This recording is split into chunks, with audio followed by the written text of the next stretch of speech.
안녕하세요. 밤이 깊었네요. 오늘 하루도 고생 많으셨죠? 편안하게 쉬면서 오늘 밤 따뜻한 옛날 이야기를 들어보세요. 옛날 옛적에 백두산 깊은 골짜기 아래 세상의 시름이 채 닿지 않는 외딴 마을이 있었습니다. 그곳에 담이라는 아이가 살고 있었지요. 칼바람이 여윈 흙벽을 핥고 지나가는 시린 겨울의 해질녘이었습니다. 담이의 낡은 초가집 부엌에는 맵싸한 집, 연기만 자욱했습니다. 아이는 아궁이 앞에 웅크리고 앉아 젖은 삭정이를 불에 밀어 넣으며 불길을 돋우느라 애썼지요. 희미한 불빛이 아이의 왼쪽 뺨에 들이운 붉고 흉측한 화상 자국을 얼핏 비추자 아이는 무의식적으로 긴 머리카락을 끌어다 그 흉터를 가렸습니다. 어린 시절 겪은 화재가 남긴 지울 수 없는 흔적이었습니다. 당하는 입김이 하얗게 서릴 정도로 추억, 옹기라고는 저 아궁이의 약한 불과 뚝배기에서 끓는 멀건 된장찌개의 구수한 냄새뿐이었습니다. 방 안에는 무거운 침묵만이 감도락, 벽 틈새로 윙윙대는 바람소리만이 유일한 말벗이었습니다. 병든 노모는 안방에서 기침 소리조차 내지 못한 채 얕은 숨을 몰아쉬고 있었지요. 담이는 이 적막함과 허기에 익숙했습니다. 다음 날 쌀독이 바닥을 보이자 담이는 새벽 이슬을 맞으며 캔 약초 뿌리를 망태기에 담았습니다. 며칠을 꼬박눈 쌓인 산속을 헤매며 구한 귀한 천마 뿌리였습니다. 아이는 장터로 향하는 흙먼지 날리는 길을 걸었습니다. 장터는 모처럼 사람들로 붐볐지만 그 왁자지껄함은 담이에게는 해당되지 않는 소란일 뿐이었습니다. 아이가 지나가자 좌판을 벌인 아낙네들은 노골적으로 수군거렸, 엿을 빨던 아이들은 흙덩이를 던지며 불이다 재수 없는 불귀신이 왔다고 소리쳤습니다. 담이는 그저 고개를 더 깊이 숙이고 걸음을 재촉했습니다. 흉터가 있는 뺨이 불에 댄 듯 더욱 화끈거렸지만 아이는 입술만 꾹 깨물 뿐 눈물 한 방울 보이지 않았습니다. 쌀가게 앞에 다다른 담이는 조심스럽게 망태기를 내려놓았습니다. 쌀가게 주인 영감은 퉁명스러운 눈으로 약초를 힐끗 보더니 코웃음을 쳤습니다. 이까지 풀뿌리로 어딜 쌀을 바꾸려고 흉측한 것이 썩 물러가지 못할까. 주인은 담이의 귀한 약초값을 절반이나 후려치고는 창고 구석에서 곰팡내가 퀴퀴하게 나는 묵은 쌀 한 마를 툭 던져주었습니다. 담이는 아무 말도 하지 않았습니다. 그 쌀이라도 없으면 노모와 함께 꼼짝없이 굶어야 했습니다. 아이는 작은 손으로 쌀자루를 힘겹게 끌어안았습니다. 쌀 아래 거친 감촉과 역한 곰팡내 속에서도 아이는 늙은 어머니가 드실 묽은 죽을 생각하며 묵묵히 집으로 발길을 돌렸습니다. 해는 이미 서산 너머로 기울고 있었습니다. 그해 겨울은 유난히 혹독했습니다. 쌀가게에서 돌아온 그날 밤부터 북쪽에서 불어온 바람은 이리 때처럼 울부짖기 시작했습니다. 눈바른 쌀가마니를 쏟아붓듯 며칠 밤낮을 쉬지 않고 내력 작은 초가집은 금방이라도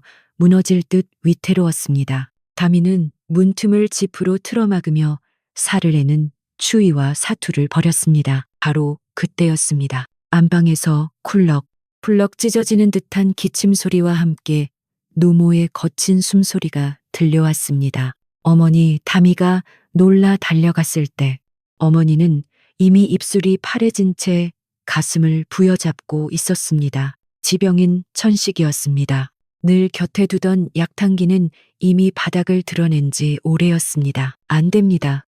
어머니, 정신 차리세요. 담이는 울부짖었지만 어머니의 숨은 점점 가빠졌습니다. 이대로 두면 오늘 밤을 넘기기 어려울 것이었습니다. 담이의 머릿속에 할머니가 알려주신 비방이 스쳤습니다. 폭설이 내리는 깊은 산 절벽, 바람이 가장 세게 부딪히는 곳에만 자란다는 천식초였습니다. 그것만이 어머니를 살릴 수 있었습니다. 담이는 망설일 틈이 없었습니다. 낡은 솜저고리를 단단히 여미고 작은 호미와 망태기를 챙겼습니다. 어머니, 금방 다녀오겠습니다. 조금만 참으세요. 문을 여는 순간 눈보라가 비수처럼 얼굴을 파고들었습니다. 한치 앞도 보이지 않는 어둠 속 아이는 오직 어머니를 살려야 한다는 일념 하나로 산을 향해 발을 내디뎠습니다. 산은 죽음의 장막과 같았습니다. 바람은 얇은 옷을 뚫고 뼈를 얼리는 비명이었고 눈은 허리까지 차올라 한 걸음을 떼는 것조차 사투였습니다. 다미의 발은 이미 감각을 잃었지만 아이는 할머니가 일러준 약초의 모양만을 필사적으로 떠올리며 얼어붙은 바위를 기어올랐습니다. 손발의 감각이 사라져갈 때쯤 아이는 희미한 기억 속의 절벽에 도착했습니다. 그리고 거기 깎아지른 듯한 바위 틈에서 눈을 뚫고 솟아난 푸른 잎사귀 몇 개가 보였습니다. 천식초였습니다. 다미는 얼어붙은 손으로 조심스럽게 약초를 캐내어 품속 깊이 넣었습니다. 이제 한시름 놓았다는 생각에 다리에 힘이 풀렸습니다. 안도감도 잠시. 약초를 챙겨 급히 돌아서던 다미는 발밑에 눈이 푹 꺼지는 것을 느꼈습니다. 악짧은 비명과 함께 아이는 작은 눈구덩이, 아니, 계곡의 얕은 지류로 굴러 떨어졌습니다. 다행히 쌓인 눈이 두터워 크게 다치지는 않았지만 온몸이 쑤시고 아팠습니다. 몸을 일으키려던 다미는 눈앞의 광경에 숨을 삼켰습니다. 불과 몇 걸음 떨어진 곳에 누군가 쓰러져 있었습니다. 짙은 남색 무관복 우관부 차림의 사내였습니다. 사내의 옆구리에는 부러진 화살대가 박혀 있었고 그 주위로 검붉은 피가 하얀 눈을 섬뜩하게 물들이고 있었습니다. 민준서였습니다. 그는 반역죄라는 누명을 쓰고 도망치는 중이었습니다. 며칠을 굶주림과 추격자들에 시달리며 도망쳤지만 결국 독화살을 맞고 이곳까지 온 것이었습니다. 그는 자신을 배신한 약혼녀와 세상을 저주했습니다. 결국 이렇게 아무도 없는 곳에서 개죽음을 당하는구나. 그는 차가운 눈을 바라보며 감기는 의식 속에서 다짐했습니다. 다시는 그 누구도 믿지 않으리라. 다미는 두려웠습니다. 피냄새와 죽음의 기운이 코를 찔렀습니다. 하지만 사내의 가늘게 떨리는 숨소리를 들었을 때 아이는 차마 발길을 돌릴 수가 없었습니다. 사내는 마지막 남은 힘을 다해 눈을 떡 희미한 시야 속으로 웬 소녀의 실루엣이 들어왔습니다. 뺨에 붉은 자국이 있는 마치 저승사자처럼 기이한 모습이었습니다. 그는 그것을 마지막으로 의식을 잃었습니다. 다미는 갈등했습니다. 한시라도 빨리 어머니에게 돌아가야 했습니다. 하지만 이 사람을 이대로 두면 얼어 죽거나 과다출혈로 죽을 것이 뻔했습니다. 아이는 이를 악물었습니다. 소녀는 어디서 그런 힘이 났는지 의식을 잃은 사내를 질질 끌다시피 미끄러지고 구르기를 반복하며 눈보라를 뚫고 산을 내려왔습니다. 집에 도착한 다미는 곧장 천식초를 녹그릇에 담아 거칠게 찍고 달여 어머니의 입에 흘려 넣었습니다. 다행히 약효가 돌았는지 어머니의 쇳소리 같던 숨이 조금씩 잦아들었습니다. 다미는 그제야 한숨을 돌리고 헛간 구석, 겨울 고구마를 저장해두던 작은 흙 움막으로 사내를 옮겼습니다. 어머니가 알면 기절초풍할 일이었습니다. 다미는 등잔불을 조심스럽게 밝히고 사내에 젖은 옷을 벗겼습니다. 짙은 남색 무관복은 이미 피로 젖어 얼어붙어 있었습니다. 화살촉은 깊었지만 다행히 급소는 피했습니다. 문제는 상처 주변이 검게 변한 것이었습니다. 독이었습니다. 다미는 자신이 가진 가장 귀한 해독초 뿌리를 씹어즙을 내어 상처에 바르고 깨끗한 천으로 핏자국을 닦아냈습니다. 꼬박 이틀이 지나 민준서가 지독한 한기 속에서 눈을 떴습니다. 낯선 천장, 비키한 흙냄새, 그리고 옆구리를 애는 듯한 통증이 느껴졌습니다. 그때 삐걱이는 소리와 함께 문이 열리고 며칠 전 눈 속에서 본 그 흉측한 소녀가 김이 모락모락 나는 죽 그릇을 들고 들어왔습니다. 준서의 눈빛이 순식간에 칼날처럼 날카로워졌습니다. 누구냐? 내년이 나를 이곳으로 끌고 왔느냐? 나를 쫓는 자들이 보낸 첩자냐? 목이 쉬어 갈라지는 소리로 그가 으르렁거렸습니다. 그는 몸을 일으키려 했지만 상처에 고통에 신음하며 다시 주저앉았습니다. 다미는 그 험악한 기세에 놀라 주춤했지만 이내 죽 그릇을 바닥에 내려놓았습니다. 드세요. 기력을 차리셔야 합니다. 썩 꺼져라. 내년이 주는 것은 독이라도 타 있을지 모른다.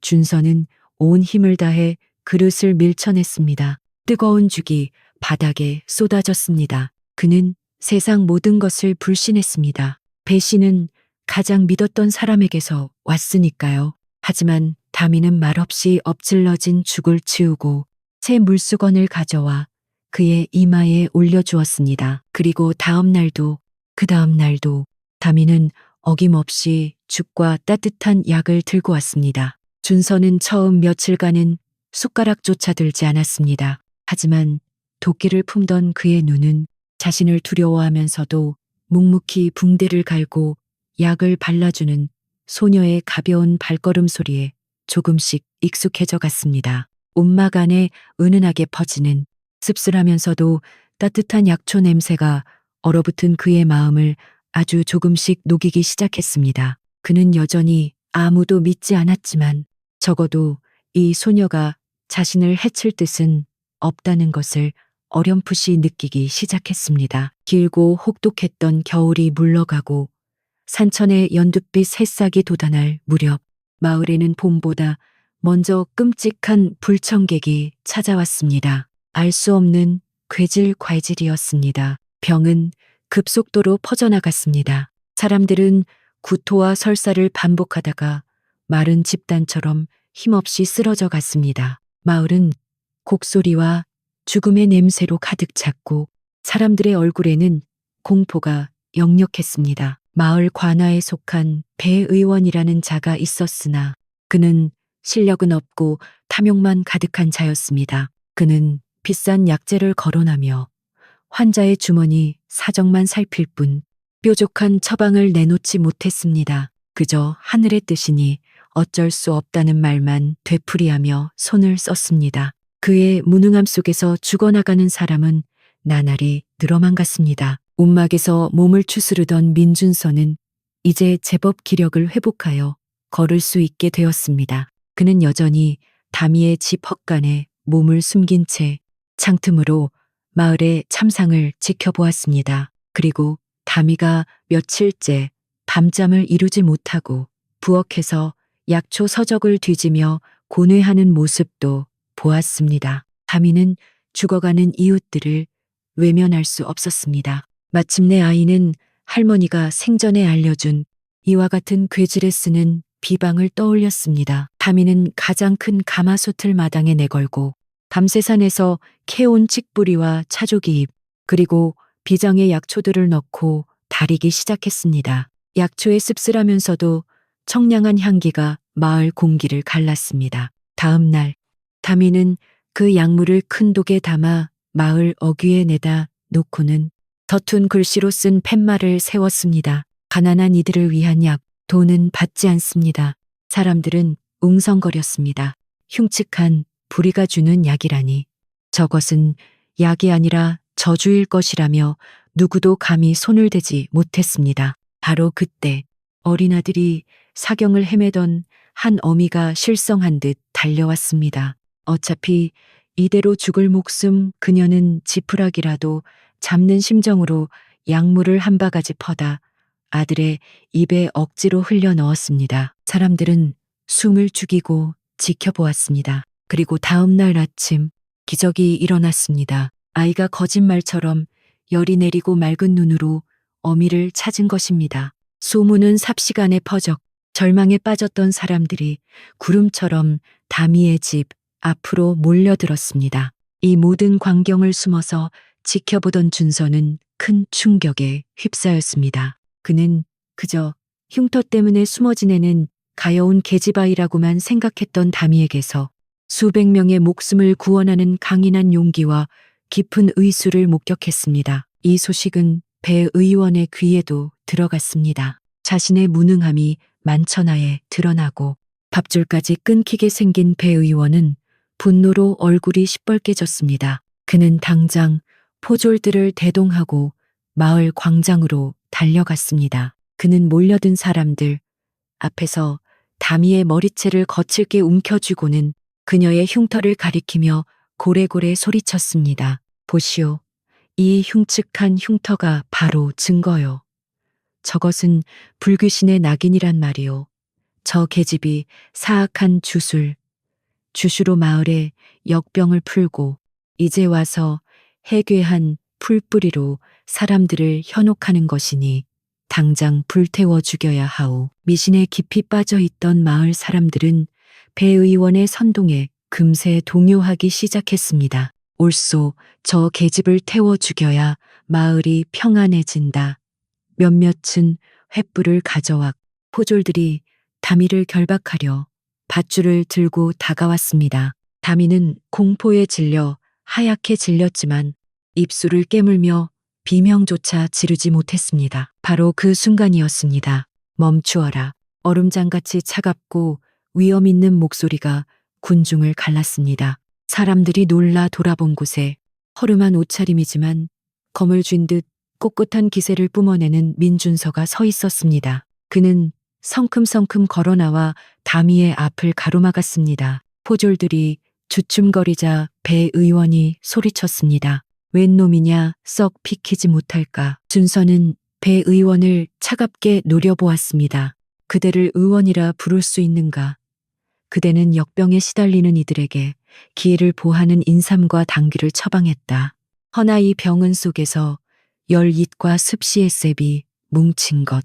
이는 불난 집에 기름을 붓는 격이다. 그는 다미가 달인 약초 찌꺼기를 집어들며 말을 이었습니다. 허나 이 아이가 쓴 칡뿌리는 열을 내리고 차족이 입은 독을 푼다. 이는 의술의 기본 중에 기본이다. 병의 근원조차 살피지 못하고 사람들의 무지를 이용해 죄 없는 아이를 모함하는 내 놈이 정령 의원이 맞느냐. 준서의 논리 정연하고 기백 넘치는 질책에 군중들은 술렁이기 시작했습니다. 배 의원은 생각지도 못한 반격에 얼굴이 울그락 푸르락해졌으나 감히 반박하지 못했습니다. 다미는 자신의 앞을 막아선 넓은 등을 망연히 바라보았습니다. 태어나서 처음으로 누군가가 자신을 위해 목소리를 내어준 순간이었습니다. 때마침 이 소란을 듣고 현감윤, 이 관아에서 달려왔습니다. 공교롭게도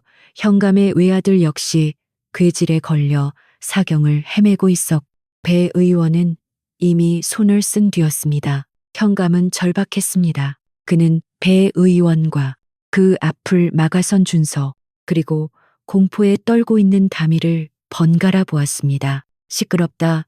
내년이 정령용하다면 내 아들을 살려내어라 살린다면 천금의 상을 내릴 것이나 만약 속임수였다면 내년은 저 의원의 말대로 요물로 다스려 엄벌에 처할 것이다. 다미는 선택의 여지 없이 관아로 끌려갔습니다. 준서가 그녀의 뒤를 따랐습니다. 이 아이가 약을 다리는 동안 배 의원 역시 이 방에서 한 발짝도 나갈 수 없소.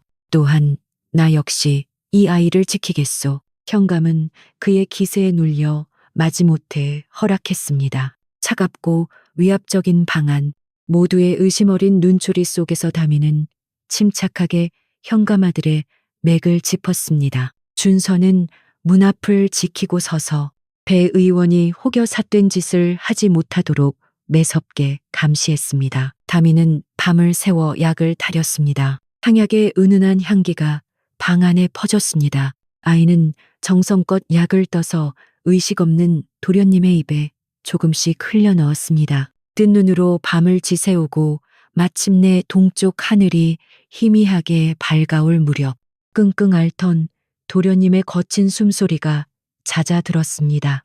이윽고 아이는 미간을 찡그리며 눈을 떴습니다. 물, 그 한마디에 현관 부부는 감격의 눈물을 터뜨렸습니다. 이 소식은 마을 전체로 퍼져나갔습니다.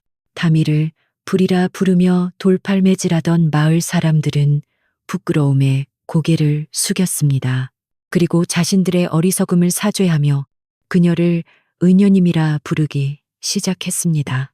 준서는 묵묵히 약초를 정리하는 다미의 옆모습을 바라보았습니다. 흉터가 있는 뺨 위로 새벽 햇살이 비쳤지만 그는 더 이상 그 흉터를 보지 않았습니다. 그는 그 안에 숨겨진 세상 그 무엇보다 강인하고 따뜻한 빛을 보았습니다. 얼음장 같던 그의 마음에 아주 작은 온기가 스며들기 시작했습니다. 괴질이 물러가고 마을에 평화가 찾아왔지만 배 의원의 가슴 속에는 굴욕과 분노의 불길이 꺼지지 않았습니다. 자신의 명예와 부를 한순간에 앗아간 저 계집과 굴러들어온 놈을 결코 용서할 수 없었습니다. 그는 음험한 계략을 꾸몄습니다. 마을 사람들이 모두 마시는 공동 우물에 몰래 독을 풀어 그 죄를 다미에게 뒤집어 씌울 작정이었습니다.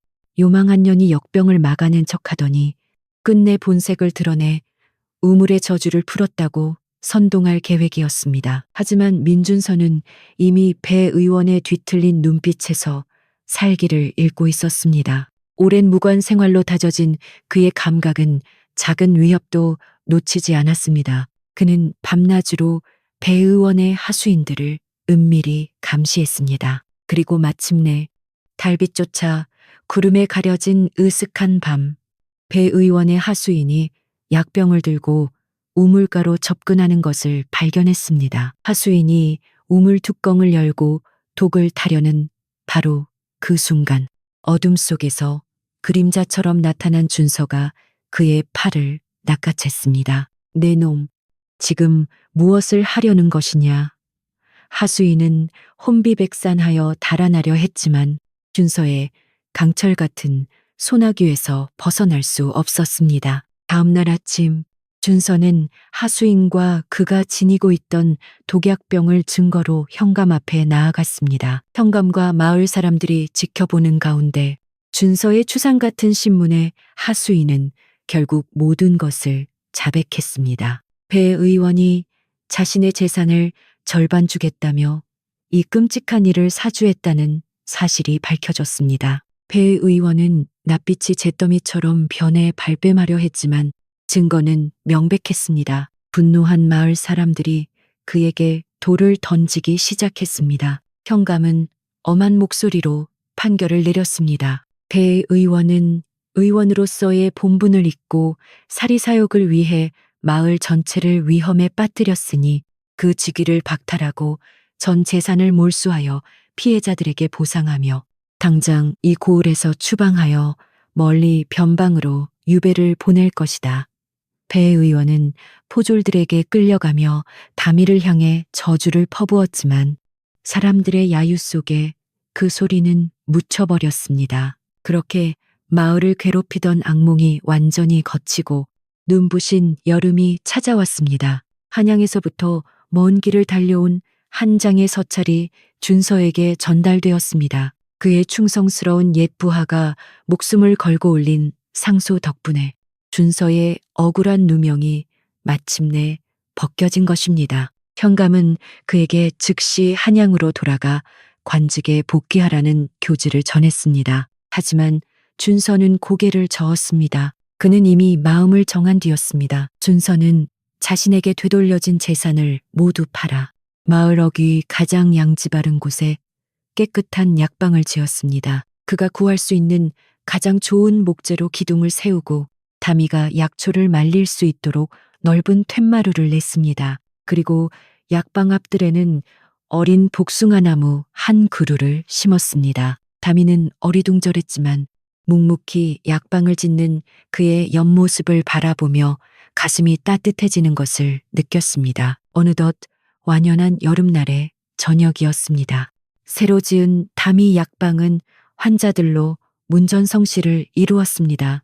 다미는 더 이상 흉터를 가리기 위해 머리카락을 늘어뜨리지 않았습니다. 흉터가 선명히 드러난 뺨으로 환하게 웃으며 아이의 맥을 짚고 따뜻한 위로의 말을 건넸습니다. 그녀의 손길에는 이제 자신감과 인자함이 배어 있었습니다. 그녀의 곁에는 준서가 묵묵히 서 있었습니다. 그는 거칠었던 무관의 손으로 조심스럽게 벼루의 먹을 갈고 있었습니다. 다미가 처방을 내리면 그는 서툰 글씨지만 정성을 다해 약재의 이름을 종이에 적어 내려갔습니다. 두 사람은 아무 말도 하지 않았지만 서로를 바라보는 눈빛 속에는 세상 그 어떤 말보다 깊은 신뢰와 다정한 연정이 담겨 있었습니다. 얼어붙었던 그의 심장은 이제 그녀의 온기로 완벽하게 녹아내렸습니다. 마침 뜰에 심었던 복숭아 나무가 그의 첫 꽃을 피웠습니다. 분홍빛 꽃잎 하나가 바람에 날려 처방에 몰두한 다미의 흉터 위에 사뿐히 내려앉았습니다. 하지만 다미는 더 이상 그것을 의식하지 않았습니다. 그녀는 그저 환하게 웃을 뿐이었습니다. 자, 이야기는 여기까지입니다. 옛사람들은 말했지요. 사람의 가치는 얼굴의 흉터나 겉모습으로 정해지는 것이 아니라고요. 모진 시련 속에서도 포기하지 않는 끈질김, 그리고 타인을 향한 따뜻한 마음씨야말로 세월이 지나도 변치 않는 진짜 향기랍니다. 마치 저 약방의 은은한 약초 향기처럼 말없이 세상을 치유하는 힘이지요. 부디 오늘 밤 이 따뜻한 향기가 여러분의 꿈속에도 스며들기를 바랍니다. 안녕하세요. 밤이 깊었네요. 오늘 하루도 고생 많으셨죠?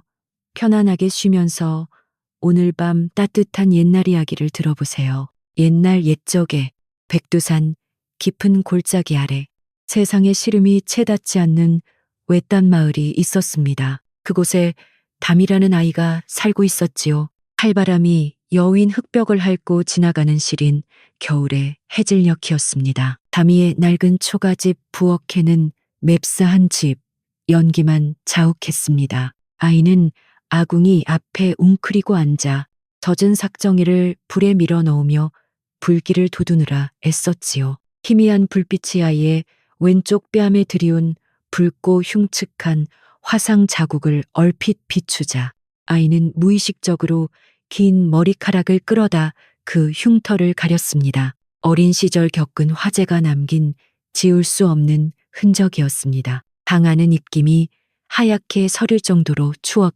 옹기라고는 저 아궁이의 약한 불과 뚝배기에서 끓는 멀건 된장찌개의 구수한 냄새뿐이었습니다. 방 안에는 무거운 침묵만이 감도락, 벽 틈새로 윙윙대는 바람 소리만이 유일한 말벗이었습니다. 병든 노모는 안방에서 기침 소리조차 내지 못한 채 얕은 숨을 몰아쉬고 있었지요. 다미는 이 적막함과 허기에 익숙했습니다. 다음 날 쌀독이 바닥을 보이자 다미는 새벽 이슬을 맞으며 캔 약초 뿌리를 망태기에 담았습니다. 며칠을 꼬박눈 쌓인 산속을 헤매며 구한 귀한 천마 뿌리였습니다. 아이는 장터로 향하는 흙먼지 날리는 길을 걸었습니다. 장터는 모처럼 사람들로 붐볐지만 그 왁자지껄함은 다미에게는 해당되지 않는 소란일 뿐이었습니다. 아이가 지나가자 좌판을 벌인 아낙네들은 노골적으로 수군거렸, 엿을 빨던 아이들은 흙덩이를 던지며 불이다 재수 없는 불귀신이 왔다고 소리쳤습니다. 다미는 그저 고개를 더 깊이 숙이고 걸음을 재촉했습니다. 흉터가 있는 뺨이 불에 댄 듯 더욱 화끈거렸지만 아이는 입술만 꾹 깨물 뿐 눈물 한 방울 보이지 않았습니다. 쌀가게 앞에 다다른 다미는 조심스럽게 망태기를 내려놓았습니다. 쌀가게 주인 영감은 퉁명스러운 눈으로 약초를 힐끗 보더니 코웃음을 쳤습니다. 이까지 풀뿌리로 어딜 쌀을 바꾸려고 흉측한 것이 썩 물러가지 못할까.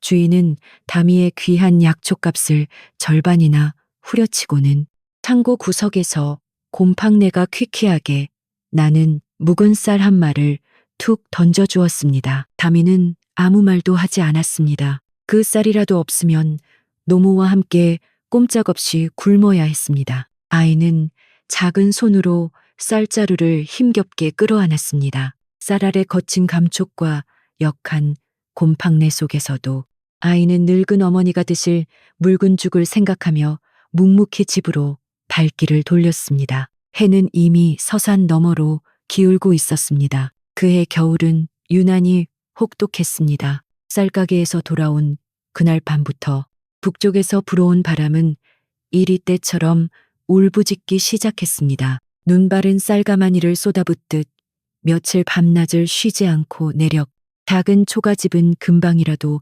무너질 듯 위태로웠습니다. 다미는 문틈을 지프로 틀어막으며 살을 내는 추위와 사투를 벌였습니다. 바로 그때였습니다. 안방에서 쿨럭 찢어지는 듯한 기침 소리와 함께 노모의 거친 숨소리가 들려왔습니다. 어머니 다미가 놀라 달려갔을 때 어머니는 이미 입술이 파래진 채 가슴을 부여잡고 있었습니다. 지병인 천식이었습니다.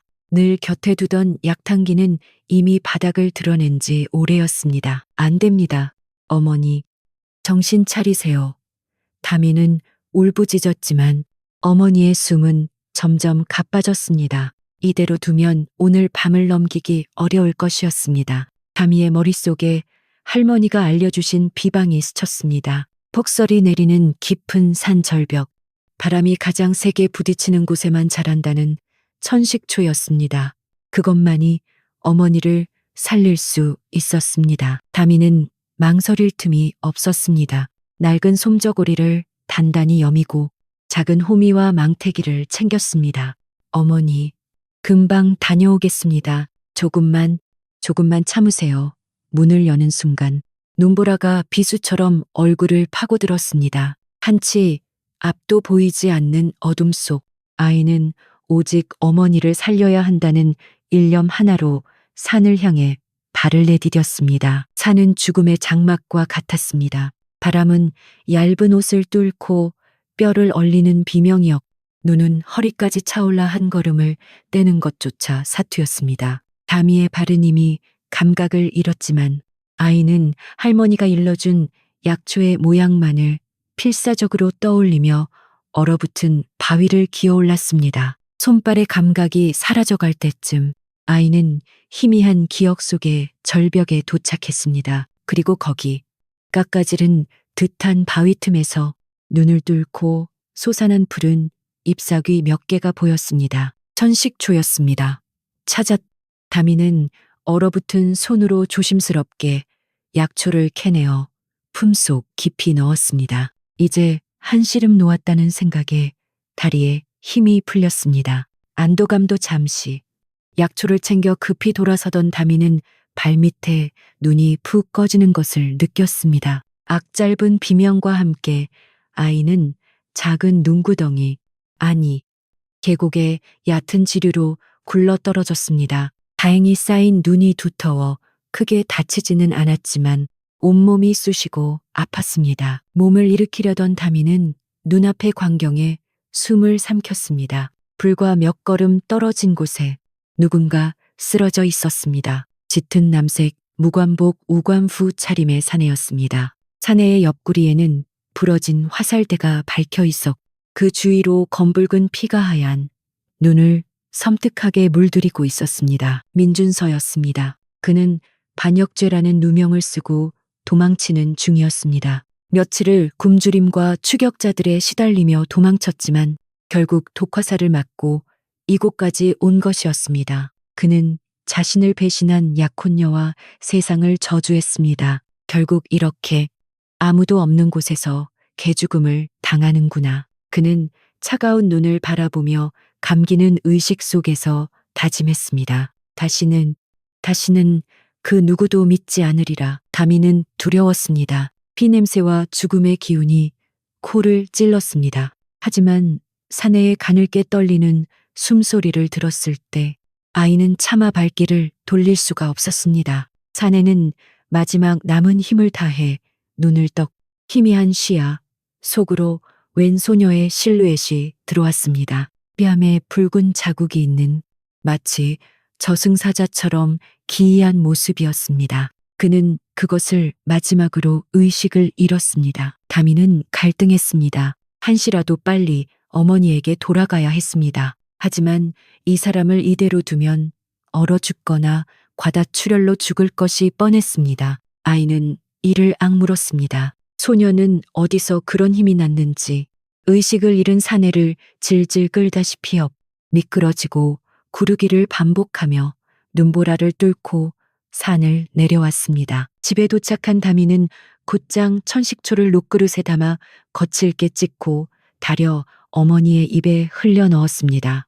다행히 약효가 돌았는지 어머니의 쇳소리 같던 숨이 조금씩 잦아들었습니다. 다미는 그제야 한숨을 돌리고 헛간 구석, 겨울 고구마를 저장해두던 작은 흙 움막으로 사내를 옮겼습니다. 어머니가 알면 기절초풍할 일이었습니다. 다미는 등잔불을 조심스럽게 밝히고 사내에 젖은 옷을 벗겼습니다. 짙은 남색 무감복은 이미 피로 젖어 얼어붙어 있었습니다. 화살촉은 깊었지만 다행히 급소는 피했습니다. 문제는 상처 주변이 검게 변한 것이었습니다. 독이었습니다. 다미는 자신이 가진 가장 귀한 해독초 뿌리를 씹어즙을 내어 상처에 바르고 깨끗한 천으로 핏자국을 닦아냈습니다. 꼬박 이틀이 지나 민준서가 지독한 한기 속에서 눈을 떴습니다. 낯선 천장, 비키한 흙냄새, 그리고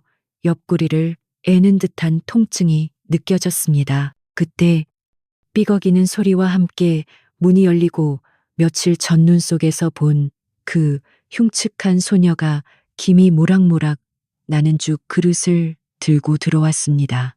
준서의 눈빛이 순식간에 칼날처럼 날카로워졌습니다. 누구냐?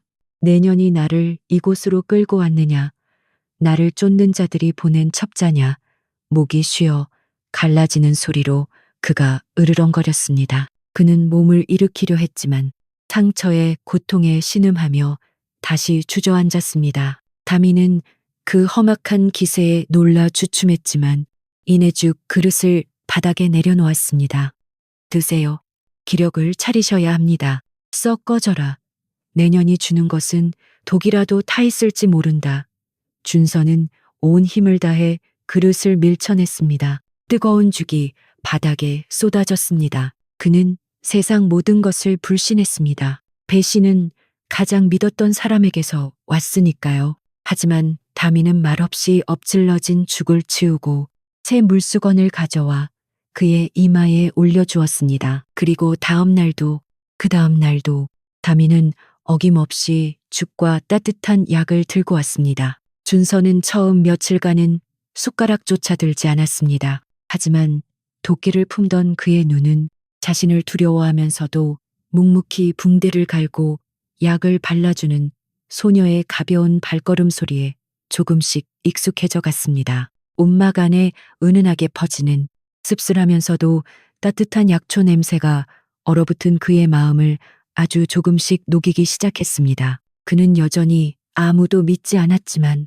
적어도 이 소녀가 자신을 해칠 뜻은 없다는 것을 어렴풋이 느끼기 시작했습니다. 길고 혹독했던 겨울이 물러가고 산천의 연두빛 햇싹이 돋아날 무렵 마을에는 봄보다 먼저 끔찍한 불청객이 찾아왔습니다. 알 수 없는 괴질 괄질이었습니다. 병은 급속도로 퍼져나갔습니다. 사람들은 구토와 설사를 반복하다가 마른 집단처럼 힘없이 쓰러져 갔습니다. 마을은 곡소리와 죽음의 냄새로 가득 찼고 사람들의 얼굴에는 공포가 역력했습니다. 마을 관아에 속한 배 의원이라는 자가 있었으나 그는 실력은 없고 탐욕만 가득한 자였습니다. 그는 비싼 약재를 거론하며 환자의 주머니 사정만 살필 뿐 뾰족한 처방을 내놓지 못했습니다. 그저 하늘의 뜻이니 어쩔 수 없다는 말만 되풀이하며 손을 썼습니다. 그의 무능함 속에서 죽어나가는 사람은 나날이 늘어만 갔습니다. 움막에서 몸을 추스르던 민준서는 이제 제법 기력을 회복하여 걸을 수 있게 되었습니다. 그는 여전히 다미의 집 헛간에 몸을 숨긴 채 창틈으로 마을의 참상을 지켜보았습니다. 그리고 다미가 며칠째 밤잠을 이루지 못하고 부엌에서 약초 서적을 뒤지며 고뇌하는 모습도 보았습니다. 다미는 죽어가는 이웃들을 외면할 수 없었습니다. 마침내 아이는 할머니가 생전에 알려준 이와 같은 괴질에 쓰는 비방을 떠올렸습니다. 다미는 가장 큰 가마솥을 마당에 내걸고 밤새산에서 캐온 칡뿌리와 차조기잎 그리고 비장의 약초들을 넣고 다리기 시작했습니다. 약초의 씁쓸하면서도 청량한 향기가 마을 공기를 갈랐습니다. 다음 날 다미는 그 약물을 큰 독에 담아 마을 어귀에 내다 놓고는 서툰 글씨로 쓴 팻말을 세웠습니다. 가난한 이들을 위한 약, 돈은 받지 않습니다. 사람들은 웅성거렸습니다. 흉측한 불의가 주는 약이라니. 저것은 약이 아니라 저주일 것이라며 누구도 감히 손을 대지 못했습니다. 바로 그때 어린아들이 사경을 헤매던 한 어미가 실성한 듯 달려왔습니다. 어차피 이대로 죽을 목숨 그녀는 지푸라기라도 잡는 심정으로 약물을 한 바가지 퍼다 아들의 입에 억지로 흘려 넣었습니다. 사람들은 숨을 죽이고 지켜보았습니다. 그리고 다음 날 아침 기적이 일어났습니다. 아이가 거짓말처럼 열이 내리고 맑은 눈으로 어미를 찾은 것입니다. 소문은 삽시간에 퍼져 절망에 빠졌던 사람들이 구름처럼 다미의 집 앞으로 몰려들었습니다. 이 모든 광경을 숨어서 지켜보던 준서는 큰 충격에 휩싸였습니다. 그는 그저 흉터 때문에 숨어 지내는 가여운 계집아이라고만 생각했던 다미에게서 수백 명의 목숨을 구원하는 강인한 용기와 깊은 의수를 목격했습니다. 이 소식은 배 의원의 귀에도 들어갔습니다. 자신의 무능함이 만천하에 드러나고 밥줄까지 끊기게 생긴 배 의원은 분노로 얼굴이 시뻘개졌습니다. 그는 당장 포졸들을 대동하고 마을 광장으로 달려갔습니다. 그는 몰려든 사람들 앞에서 다미의 머리채를 거칠게 움켜쥐고는 그녀의 흉터를 가리키며 고래고래 소리쳤습니다. 보시오. 이 흉측한 흉터가 바로 증거요. 저것은 불귀신의 낙인이란 말이오. 저 계집이 사악한 주수로 마을에 역병을 풀고 이제 와서 해괴한 풀뿌리로 사람들을 현혹하는 것이니 당장 불태워 죽여야 하오. 미신에 깊이 빠져 있던 마을 사람들은 배 의원의 선동에 금세 동요하기 시작했습니다. 옳소, 저 계집을 태워 죽여야 마을이 평안해진다. 몇몇은 횃불을 가져와 포졸들이 다미를 결박하려 밧줄을 들고 다가왔습니다. 다미는 공포에 질려 하얗게 질렸지만 입술을 깨물며 비명조차 지르지 못했습니다. 바로 그 순간이었습니다. 멈추어라. 얼음장같이 차갑고 위험 있는 목소리가 군중을 갈랐습니다. 사람들이 놀라 돌아본 곳에 허름한 옷차림이지만 검을 쥔 듯 꼿꼿한 기세를 뿜어내는 민준서가 서 있었습니다. 그는 성큼성큼 걸어나와 다미의 앞을 가로막았습니다. 포졸들이 주춤거리자 배 의원이 소리쳤습니다. 웬 놈이냐 썩 비키지 못할까. 준서는 배 의원을 차갑게 노려보았습니다. 그대를 의원이라 부를 수 있는가. 그대는 역병에 시달리는 이들에게 기회를 보하는 인삼과 당귀를 처방했다. 허나 이 병은 속에서 열잇과 습시의 셉이 뭉친 것. 이는 불난 집에 기름을 붓는 격이다. 그는 다미가 달인 약초 찌꺼기를 집어들며 말을 이었습니다.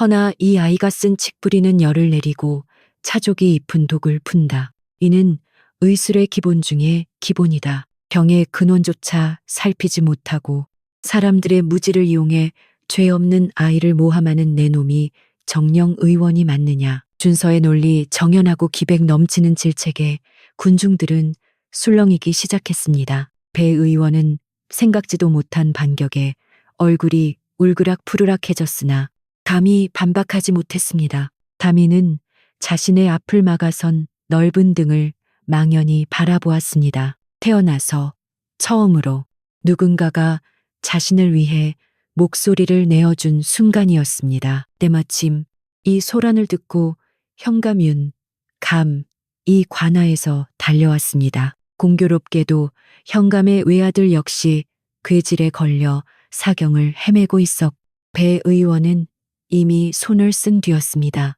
현감은 절박했습니다. 그는 배 의원과 그 앞을 막아선 준서 그리고 공포에 떨고 있는 다미를 번갈아 보았습니다. 시끄럽다.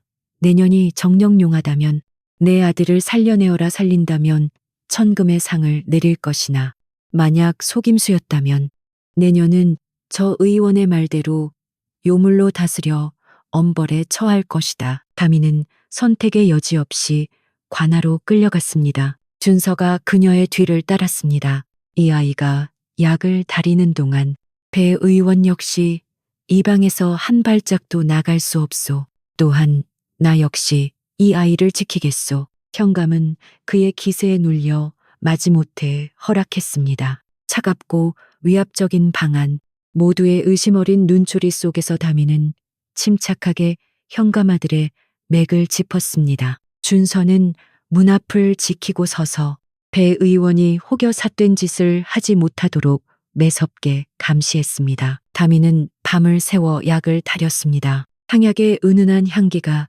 방 안에 퍼졌습니다. 아이는 정성껏 약을 떠서 의식 없는 도련님의 입에 조금씩 흘려 넣었습니다. 뜬 눈으로 밤을 지새우고 마침내 동쪽 하늘이 희미하게 밝아올 무렵 끙끙 앓던 도련님의 거친 숨소리가 잦아들었습니다. 이윽고 아이는 미간을 찡그리며 눈을 떴습니다. 물, 그 한마디에 현감 부부는 감격의 눈물을 터뜨렸습니다. 이 소식은 마을 전체로 퍼져나갔습니다. 다미를 불이라 부르며 돌팔매질하던 마을 사람들은 부끄러움에 고개를 숙였습니다. 그리고 자신들의 어리석음을 사죄하며 그녀를 은녀님이라 부르기 시작했습니다. 준서는 묵묵히 약초를 정리하는 다미의 옆모습을 바라보았습니다. 흉터가 있는 뺨 위로 새벽 햇살이 비쳤지만 그는 더 이상 그 흉터를 보지 않았습니다. 그는 그 안에 숨겨진 세상 그 무엇보다 강인하고 따뜻한 빛을 보았습니다. 얼음장 같던 그의 마음에 아주 작은 온기가 스며들기 시작했습니다. 괴질이 물러가고 마을에 평화가 찾아왔지만 배 의원의 가슴 속에는 굴욕과 분노의 불길이 꺼지지 않았습니다. 자신의 명예와 부를 한순간에 앗아간 저 계집과 굴러들어온 놈을 결코 용서할 수 없었습니다. 그는 음험한 계략을 꾸몄습니다. 마을 사람들이 모두 마시는 공동 우물에 몰래 독을 풀어 그 죄를 다미에게 뒤집어 씌울 작정이었습니다. 요망한 년이 역병을 막아낸 척하더니 끝내 본색을 드러내 우물의 저주를 풀었다고 선동할 계획이었습니다. 하지만 민준서는 이미 배 의원의 뒤틀린 눈빛에서 살기를 잃고 있었습니다. 오랜 무관 생활로 다져진 그의 감각은 작은 위협도 놓치지 않았습니다. 그는 밤낮으로 배 의원의 하수인들을 은밀히 감시했습니다. 그리고 마침내 달빛조차 구름에 가려진 으슥한 밤, 배 의원의 하수인이 약병을 들고 우물가로 접근하는 것을 발견했습니다. 하수인이 우물 뚜껑을 열고 독을 타려는 바로 그 순간 어둠 속에서 그림자처럼 나타난 준서가 그의 팔을 낚아챘습니다. 내 놈, 지금 무엇을 하려는 것이냐? 하수인은 혼비백산하여 달아나려 했지만 준서의 강철 같은 소나귀에서 벗어날 수 없었습니다. 다음 날 아침 준서는 하수인과 그가 지니고 있던 독약병을 증거로 현감 앞에 나아갔습니다. 현감과 마을 사람들이 지켜보는 가운데 준서의 추상 같은 신문에 하수인은 결국 모든 것을 자백했습니다. 배 의원이 자신의 재산을 절반 주겠다며 이 끔찍한 일을 사주했다는 사실이 밝혀졌습니다. 배 의원은 낯빛이 잿더미처럼 변해 발뺌하려 했지만 증거는 명백했습니다. 분노한 마을 사람들이 그에게 돌을 던지기 시작했습니다. 현감은 엄한 목소리로 판결을 내렸습니다. 배 의원은 의원으로서의 본분을 잊고 사리사욕을 위해 마을 전체를 위험에 빠뜨렸으니 그 직위를 박탈하고 전 재산을 몰수하여 피해자들에게 보상하며 당장 이 고을에서 추방하여 멀리 변방으로 유배를 보낼 것이다. 배 의원은 포졸들에게 끌려가며 다미를 향해 저주를 퍼부었지만 사람들의 야유 속에 그 소리는 묻혀버렸습니다. 그렇게 마을을 괴롭히던 악몽이 완전히 걷히고 눈부신 여름이 찾아왔습니다. 한양에서부터 먼 길을 달려온 한 장의 서찰이 준서에게 전달되었습니다. 그의 충성스러운 옛 부하가 목숨을 걸고 올린 상소 덕분에 준서의 억울한 누명이 마침내 벗겨진 것입니다. 현감은 그에게 즉시 한양으로 돌아가 관직에 복귀하라는 교지를 전했습니다. 하지만 준서는 고개를 저었습니다. 그는 이미 마음을 정한 뒤였습니다. 준서는 자신에게 되돌려진 재산을 모두 팔아 마을 어귀 가장 양지 바른 곳에 깨끗한 약방을 지었습니다. 그가 구할 수 있는 가장 좋은 목재로 기둥을 세우고 다미가 약초를 말릴 수 있도록 넓은 툇마루를 냈습니다. 그리고 약방 앞들에는 어린 복숭아 나무 한 그루를 심었습니다. 다미는 어리둥절했지만 묵묵히 약방을 짓는 그의 옆모습을 바라보며 가슴이 따뜻해지는 것을 느꼈습니다. 어느덧 완연한 여름날의 저녁이었습니다. 새로 지은 다미 약방은 환자들로 문전성시를 이루었습니다. 다미는 더 이상 흉터를 가리기 위해 머리카락을 늘어뜨리지 않았습니다. 흉터가 선명히 드러난 뺨으로 환하게 웃으며 아이의 맥을 짚고 따뜻한 위로의 말을 건넸습니다. 그녀의 손길에는 이제 자신감과 인자함이 배어 있었습니다. 그녀의 곁에는 준서가 묵묵히 서 있었습니다. 그는 거칠었던 무관의 손으로 조심스럽게 벼 위에 먹을 갈고 있었습니다. 다미가 처방을 내리면 그는 서툰 글씨지만 정성을 다해 약재의 이름을 종이에 적어 내려갔습니다. 두 사람은 아무 말도 하지 않았지만 서로를 바라보는 눈빛 속에는 세상 그 어떤 말보다 깊은 신뢰와 다정한 연정이 담겨 있었습니다. 얼어붙었던 그의 심장은 이제 그녀의 온기로 완벽하게 녹아내렸습니다. 마침 뜰에 심었던 복숭아 나무가 그의 첫 꽃을 피웠습니다. 분홍빛 꽃잎 하나가 바람에 날려 처방에 몰두한 다미의 흉터 위에 사뿐히 내려앉았습니다. 하지만 다미는 더 이상 그것을 의식하지 않았습니다. 그녀는 그저 환하게 웃을 뿐이었습니다. 자, 이야기는 여기까지입니다. 옛사람들은 말했지요. 사람의 가치는 얼굴의 흉터나 겉모습으로 정해지는 것이 아니라고요. 모진 시련 속에서도 포기하지 않는 끈질김, 그리고 타인을 향한 따뜻한 마음씨야말로 세월이 지나도 변치 않는 진짜 향기랍니다. 마치 저 약방의 은은한 약초 향기처럼 말없이 세상을 치유하는 힘이지요. 부디 오늘 밤 이 따뜻한 향기가 여러분의 꿈속에도 스며들기를 바랍니다. 안녕하세요. 밤이 깊었네요. 오늘 하루도 고생 많으셨죠? 편안하게 쉬면서 오늘 밤 따뜻한 옛날 이야기를 들어보세요. 옛날 옛적에 백두산 깊은 골짜기 아래 세상의 시름이 채 닿지 않는 외딴 마을이 있었습니다. 그곳에 담이라는 아이가 살고 있었지요. 칼바람이 여윈 흙벽을 핥고 지나가는 시린 겨울의 해질녘이었습니다. 담이의 낡은 초가집 부엌에는 맵싸한 집, 연기만 자욱했습니다. 아이는 아궁이 앞에 웅크리고 앉아 젖은 삭정이를 불에 밀어 넣으며 불길을 돋우느라 애썼지요. 희미한 불빛이 아이의 왼쪽 뺨에 들이운 붉고 흉측한 화상 자국을 얼핏 비추자 아이는 무의식적으로 긴 머리카락을 끌어다 그 흉터를 가렸습니다. 어린 시절 겪은 화재가 남긴 지울 수 없는 흔적이었습니다. 당하는 입김이 하얗게 서릴 정도로 추억, 옹기라고는 저 아궁이의 약한 불과 뚝배기에서 끓는 멀건 된장찌개의 구수한 냄새뿐이었습니다. 방 안에는 무거운 침묵만이 감도락, 벽 틈새로 윙윙대는 바람소리만이 유일한 말벗이었습니다. 병든 노모는 안방에서 기침 소리조차 내지 못한 채 얕은 숨을 몰아쉬고 있었지요. 다미는 이 적막함과 허기에 익숙했습니다. 다음 날 쌀독이 바닥을 보이자 다미는 새벽 이슬을 맞으며 캔 약초 뿌리를 망태기에 담았습니다. 며칠을 꼬박눈 쌓인 산속을 헤매며 구한 귀한 천마 뿌리였습니다. 아이는 장터로 향하는 흙먼지 날리는 길을 걸었습니다. 장터는 모처럼 사람들로 붐볐지만 그 왁자지껄함은 다미에게는 해당되지 않는 소란일 뿐이었습니다. 아이가 지나가자 자판을 벌인 아낙네들은 노골적으로 수군거려 엿을 빨던 아이들은 흙덩이를 던지며 불이다 재수 없는 불귀신이 왔다고 소리쳤습니다. 다미는 그저 고개를 더 깊이 숙이고 걸음을 재촉했습니다. 흉터가 있는 뺨이 불에 댄 듯 더욱 화끈거렸지만 아이는 입술만 꾹 깨물 뿐 눈물 한 방울 보이지 않았습니다. 쌀가게 앞에 다다른 다미는 조심스럽게 망태기를 내려놓았습니다.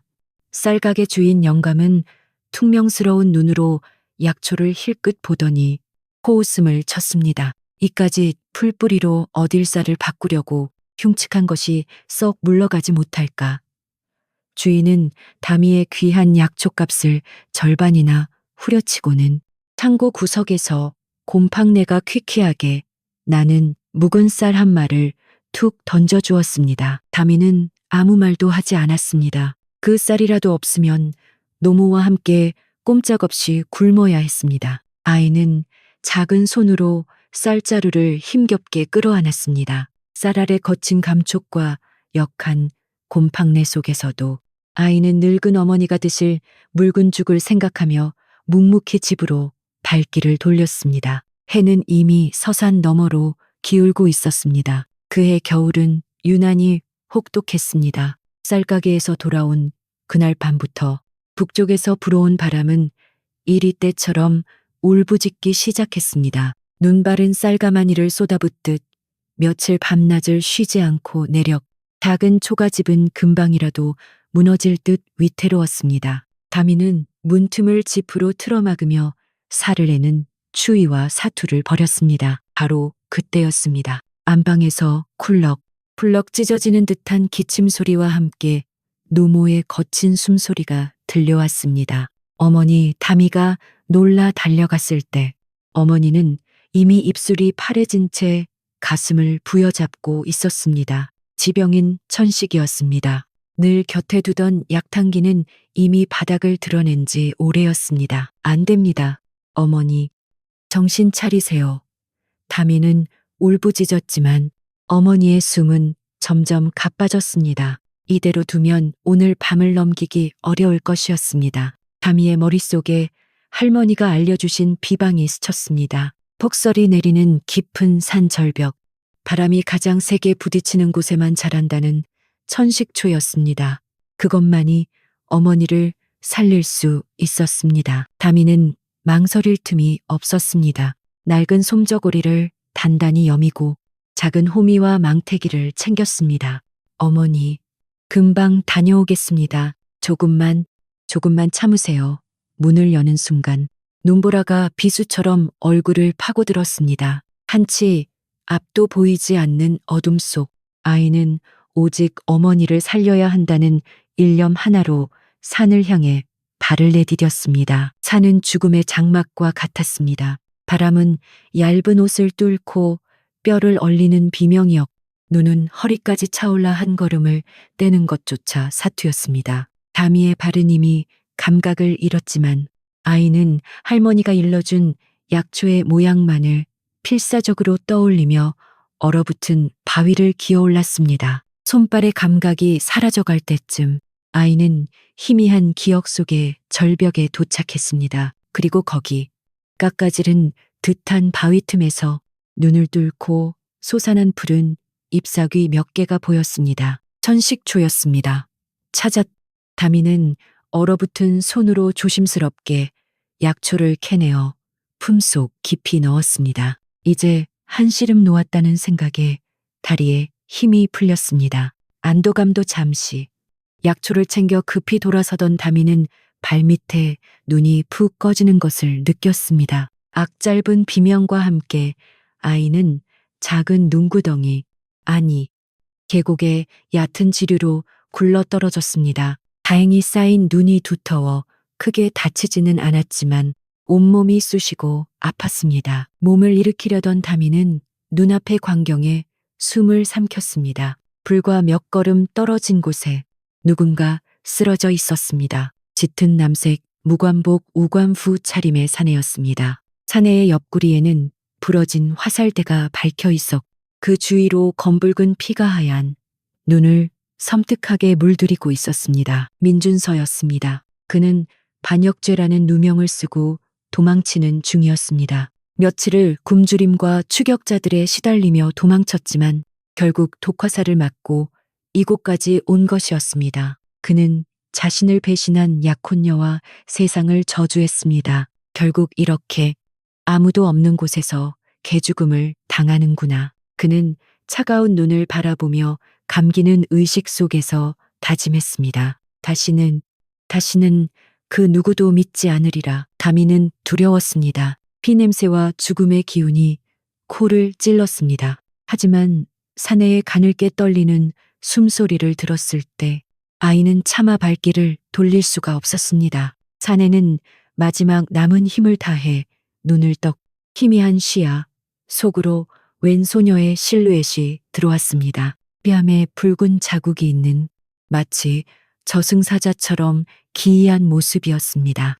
그는 그것을 마지막으로 의식을 잃었습니다. 다미는 갈등했습니다. 한시라도 빨리 어머니에게 돌아가야 했습니다. 하지만 이 사람을 이대로 두면 얼어 죽거나 과다출혈로 죽을 것이 뻔했습니다. 아이는 이를 악물었습니다. 소녀는 어디서 그런 힘이 났는지 의식을 잃은 사내를 질질 끌다시피 미끄러지고 구르기를 반복하며 눈보라를 뚫고 산을 내려왔습니다. 집에 도착한 다미는 곧장 천식초를 녹그릇에 담아 거칠게 찍고 달여 어머니의 입에 흘려 넣었습니다. 다행히 약효가 돌았는지 어머니의 쇳소리 같던 숨이 조금씩 잦아들었습니다. 다미는 그제야 한숨을 돌리고 헛간 구석, 겨울 고구마를 저장해두던 작은 흙 움막으로 사내를 옮겼습니다. 어머니가 알면 기절초풍할 일이었습니다. 다미는 등잔불을 조심스럽게 밝히고 사내에 젖은 옷을 벗겼습니다. 짙은 남색 무관복은 이미 피로 젖어 얼어붙어 있었습니다. 화살촉은 깊었지만 다행히 급소는 피했습니다. 문제는 상처 주변이 검게 변한 것이었습니다. 독이었습니다. 다미는 자신이 가진 가장 귀한 해독초 뿌리를 씹어즙을 내어 상처에 바르고 깨끗한 천으로 핏자국을 닦아냈습니다. 꼬박 이틀이 지나 민준서가 지독한 한기 속에서 눈을 떴습니다. 낯선 천장, 귀키한 흙냄새, 그리고 옆구리를 애는 듯한 통증이 느껴졌습니다. 그때 삐걱이는 소리와 함께 문이 열리고 며칠 전눈 속에서 본 그 흉측한 소녀가 김이 모락모락 나는 죽 그릇을 들고 들어왔습니다. 준서의 눈빛이 순식간에 칼날처럼 날카로워졌습니다. 누구냐? 내년이 나를 이곳으로 끌고 왔느냐? 나를 쫓는 자들이 보낸 첩자냐? 목이 쉬어 갈라지는 소리로 그가 으르렁거렸습니다. 그는 몸을 일으키려 했지만 상처에 고통에 신음하며 다시 주저앉았습니다. 다미는 그 험악한 기세에 놀라 주춤했지만 이내 죽 그릇을 바닥에 내려놓았습니다. 드세요. 기력을 차리셔야 합니다. 썩 꺼져라. 내년이 주는 것은 독이라도 타 있을지 모른다. 준서는 온 힘을 다해 그릇을 밀쳐냈습니다. 뜨거운 죽이 바닥에 쏟아졌습니다. 그는 세상 모든 것을 불신했습니다. 배신은 가장 믿었던 사람에게서 왔으니까요. 하지만 다미는 말없이 엎질러진 죽을 치우고 새 물수건을 가져와 그의 이마에 올려주었습니다. 그리고 그 다음 날도 다미는 어김없이 죽과 따뜻한 약을 들고 왔습니다. 준서는 처음 며칠간은 숟가락조차 들지 않았습니다. 하지만 도끼를 품던 그의 눈은 자신을 두려워하면서도 묵묵히 붕대를 갈고 약을 발라주는 소녀의 가벼운 발걸음 소리에 조금씩 익숙해져 갔습니다. 온막 안에 은은하게 퍼지는 씁쓸하면서도 따뜻한 약초 냄새가 얼어붙은 그의 마음을 아주 조금씩 녹이기 시작했습니다. 그는 여전히 아무도 믿지 않았지만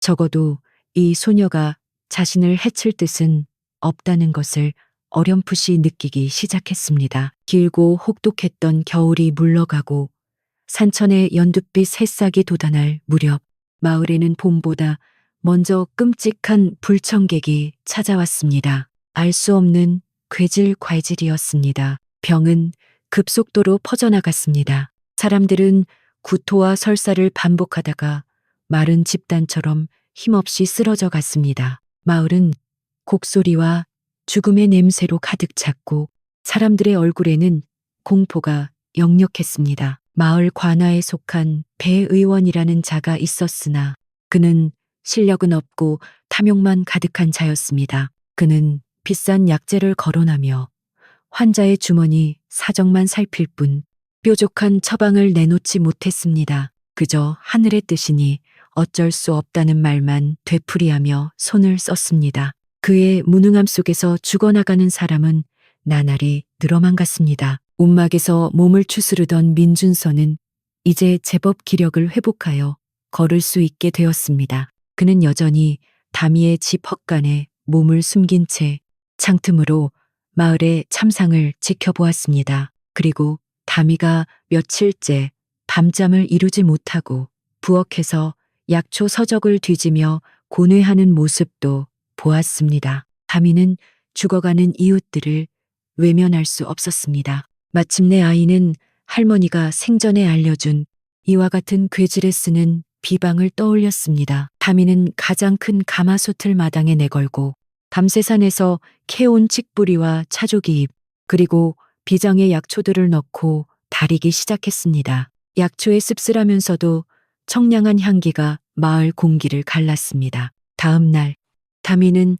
그 약물을 큰 독에 담아 마을 어귀에 내다 놓고는 서툰 글씨로 쓴 팻말을 세웠습니다. 가난한 이들을 위한 약, 돈은 받지 않습니다. 사람들은 웅성거렸습니다. 흉측한 불의가 주는 약이라니.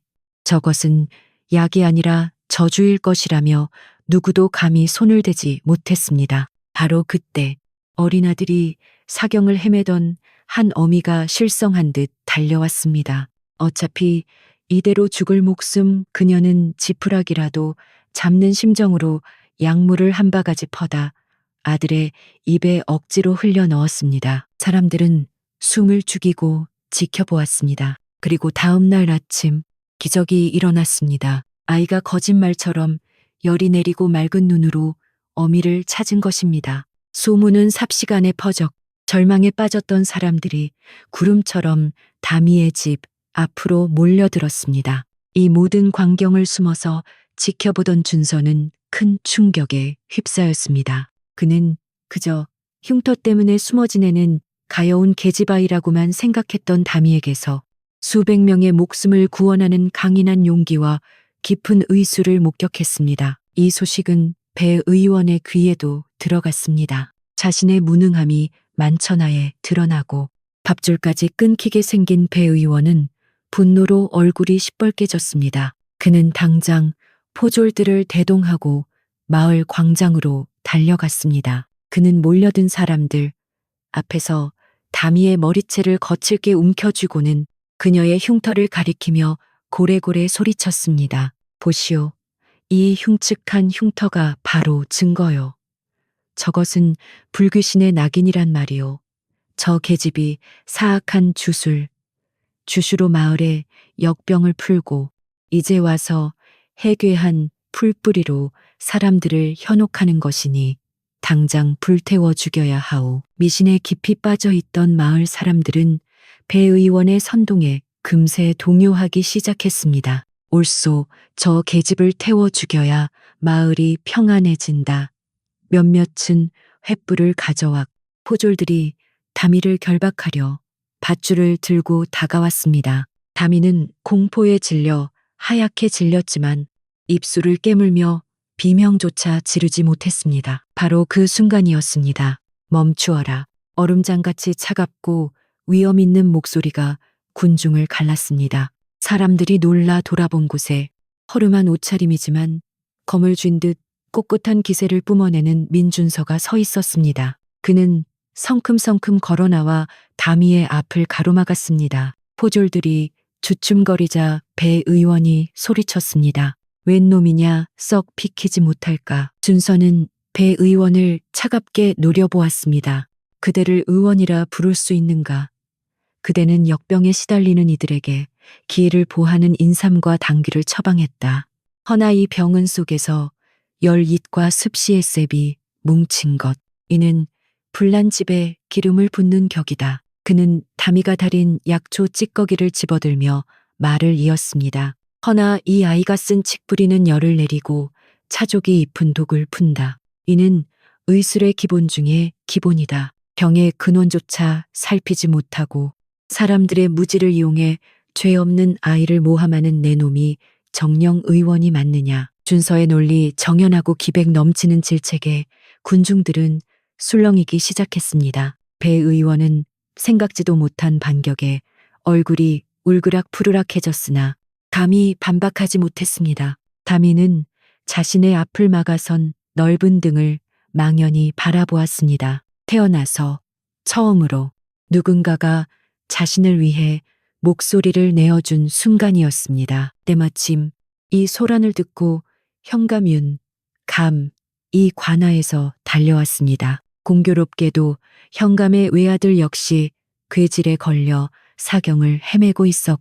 배 의원은 이미 손을 쓴 뒤였습니다. 현감은 절박했습니다. 그는 배 의원과 그 앞을 막아선 준서 그리고 공포에 떨고 있는 다미를 번갈아 보았습니다. 시끄럽다. 내년이 정령용하다면 내 아들을 살려내어라 살린다면 천금의 상을 내릴 것이나 만약 속임수였다면 내년은 저 의원의 말대로 요물로 다스려 엄벌에 처할 것이다. 다미는 선택의 여지 없이 관아로 끌려갔습니다. 준서가 그녀의 뒤를 따랐습니다. 이 아이가 약을 다리는 동안 배 의원 역시 이 방에서 한 발짝도 나갈 수 없소. 또한 나 역시 이 아이를 지키겠소. 현감은 그의 기세에 눌려 마지못해 허락했습니다. 차갑고 위압적인 방안, 모두의 의심 어린 눈초리 속에서 다미는 침착하게 현감 아들의 맥을 짚었습니다. 준서는 문 앞을 지키고 서서 배 의원이 혹여 삿된 짓을 하지 못하도록 매섭게 감시했습니다. 다미는 밤을 새워 약을 다렸습니다. 향약의 은은한 향기가 방 안에 퍼졌습니다. 아이는 정성껏 약을 떠서 의식 없는 도련님의 입에 조금씩 흘려 넣었습니다. 뜬 눈으로 밤을 지새우고 마침내 동쪽 하늘이 희미하게 밝아올 무렵 끙끙 앓던 도련님의 거친 숨소리가 잦아들었습니다. 이윽고 아이는 미간을 찡그리며 눈을 떴습니다. 물, 그 한마디에 현감 부부는 감격의 눈물을 터뜨렸습니다. 이 소식은 마을 전체로 퍼져나갔습니다. 다미를 불이라 부르며 돌팔매질하던 마을 사람들은 부끄러움에 고개를 숙였습니다. 그리고 자신들의 어리석음을 사죄하며 그녀를 은녀님이라 부르기 시작했습니다.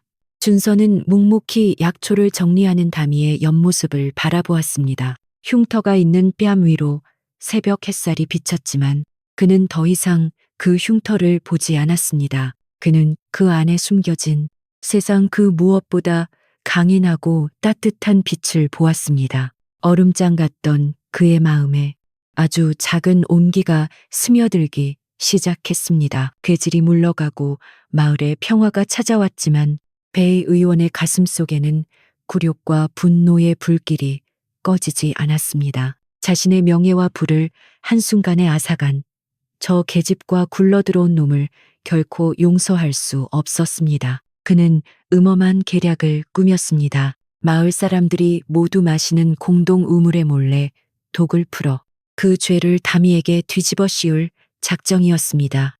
요망한 년이 역병을 막아낸 척하더니 끝내 본색을 드러내 우물의 저주를 풀었다고 선동할 계획이었습니다. 하지만 민준서는 이미 배 의원의 뒤틀린 눈빛에서 살기를 잃고 있었습니다. 오랜 무관 생활로 다져진 그의 감각은 작은 위협도 놓치지 않았습니다. 그는 밤낮으로 배 의원의 하수인들을 은밀히 감시했습니다. 그리고 마침내 달빛조차 구름에 가려진 으슥한 밤, 배 의원의 하수인이 약병을 들고 우물가로 접근하는 것을 발견했습니다. 하수인이 우물 뚜껑을 열고 독을 타려는 바로 그 순간 어둠 속에서 그림자처럼 나타난 준서가 그의 팔을 낚아챘습니다. 내 놈, 지금 무엇을 하려는 것이냐? 하수인은 혼비백산하여 달아나려 했지만 준서의 강철 같은 소나귀에서 벗어날 수 없었습니다. 다음날 아침 준서는 하수인과 그가 지니고 있던 독약병을 증거로 현감 앞에 나아갔습니다. 현감과 마을 사람들이 지켜보는 가운데 준서의 추상 같은 신문에 하수인은 결국 모든 것을 자백했습니다. 배 의원이 자신의 재산을 절반 주겠다며 이 끔찍한 일을 사주했다는 사실이 밝혀졌습니다. 배 의원은 낯빛이 잿더미처럼 변해 발뺌하려 했지만 증거는 명백했습니다. 분노한 마을 사람들이 그에게 돌을 던지기 시작했습니다. 현감은 엄한 목소리로 판결을 내렸습니다. 배 의원은 의원으로서의 본분을 잊고 사리사욕을 위해 마을 전체를 위험에 빠뜨렸으니 그 직위를 박탈하고 전 재산을 몰수하여 피해자들에게 보상하며 당장 이 고을에서 추방하여 멀리 변방으로 유배를 보낼 것이다.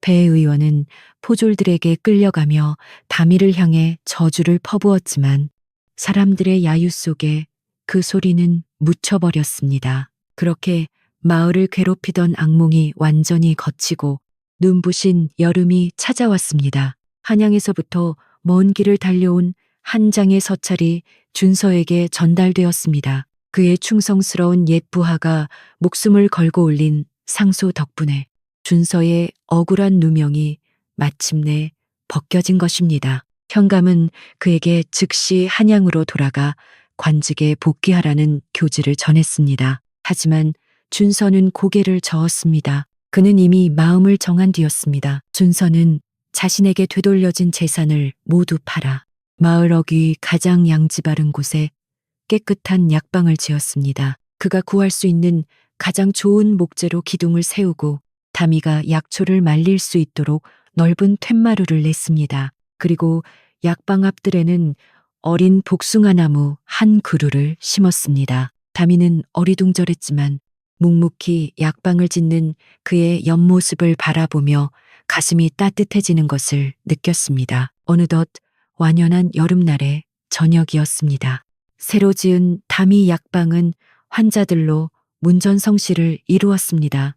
다미는 더 이상 흉터를 가리기 위해 머리카락을 늘어뜨리지 않았습니다. 흉터가 선명히 드러난 뺨으로 환하게 웃으며 아이의 맥을 짚고 따뜻한 위로의 말을 건넸습니다. 그녀의 손길에는 이제 자신감과 인자함이 배어 있었습니다. 그녀의 곁에는 준서가 묵묵히 서 있었습니다. 그는 거칠었던 무관의 손으로 조심스럽게 벼루의 먹을 갈고 있었습니다. 다미가 처방을 내리면 그는 서툰 글씨지만 정성을 다해 약재의 이름을 종이에 적어 내려갔습니다. 두 사람은 아무 말도 하지 않았지만 서로를 바라보는 눈빛 속에는 세상 그 어떤 말보다 깊은 신뢰와 다정한 연정이 담겨 있었습니다.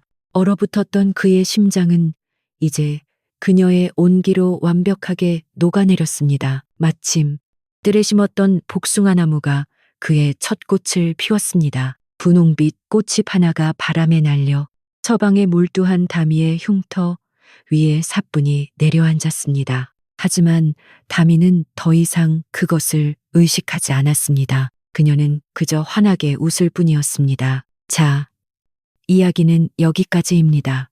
옛사람들은 말했지요. 사람의 가치는 얼굴의 흉터나 겉모습으로 정해지는 것이 아니라고요. 모진 시련 속에서도 포기하지 않는 끈질김, 그리고 타인을 향한 따뜻한 마음씨야말로 세월이 지나도 변치 않는 진짜 향기랍니다. 마치 저 약방의 은은한 약초 향기처럼 말없이 세상을 치유하는 힘이지요. 부디 오늘 밤 이 따뜻한 향기가 여러분의 꿈속에도 스며들기를 바랍니다.